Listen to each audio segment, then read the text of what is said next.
আমরা মধ্যবিত্ত। আচ্ছা, এই মধ্যবিত্তরা কোনো কিছুই বাই চয়েস করতে পারি না, যাই করি বাই প্রয়োজন করি। কিরকম সেটা চলো তোমাদেরকে আমি বুঝিয়ে বলি। উচ্চবিত্ত মানুষেরা যেরকম বাচ্চাদেরকে নিউট্রিয়েন্টসের যাতে অভাব না হয় তার জন্য ফলমূল খাওয়ায়, কিন্তু আমাদের বাড়িতে কি হয় জানো? পুজোর সময় ফলমূল আনা হয় এবং সেই ফলমূল যতক্ষণ না পচন ধরছে ততক্ষণ ফ্রিজে ঢুকিয়ে রেখে দেওয়া হয়। কেন? থাক, স্টোর হয়ে থাক। তারপর যখন পচতে আরম্ভ করে তখন বলা হয়, আরে ফলগুলো পচে যাচ্ছে তো, চলো চলো খেয়ে নি।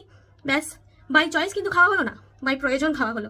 তারপর ওয়াশিং মেশিনে একটু জামা কাপড়গুলো দেবো, তো তখন মনে করা হলো একটা জামা কাপড় যেটা একদিন সবেমাত্র পরেছি, মনে করা হলো আবার ওটার জন্য আলাদা করে আরেকবার ওয়াশিং মেশিন চালাবো। কোনো দরকার নেই বাবা, কোনো প্রয়োজন নেই। কি করবো? ওটাকেও দিয়ে দেবো। কেন? যাতে আবার পরে নেক্সট টাইম অনেক দেরিতে ওয়াশিং মেশিনের কাজ করতে হয় আর কি, সেটা একবারেই যাতে কাজটা মিটে যায়।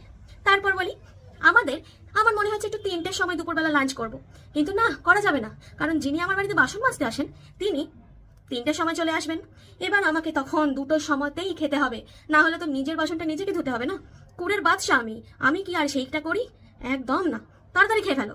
দুটো, একটা 12টার সময় দরকার হলে খেয়ে নাও, যাতে বাসনটা তিনি আরামসে মেজে দিয়ে যান, আমি তাকে বলি ধন্যবাদ, এটা বলতে পারি। তো সেইটাই হচ্ছে বাই প্রয়োজন।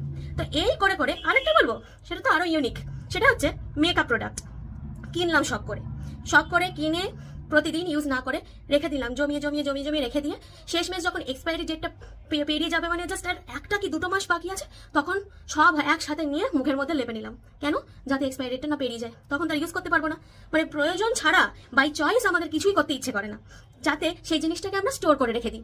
এই স্টোর করার জন্য যে আমাদের কত জিনিস নয় ছয় হয়, সেটা আমরা মধ্যবিত্তরা ভেবেও দেখি না। একটু এবার থেকে ভেবে দেখো।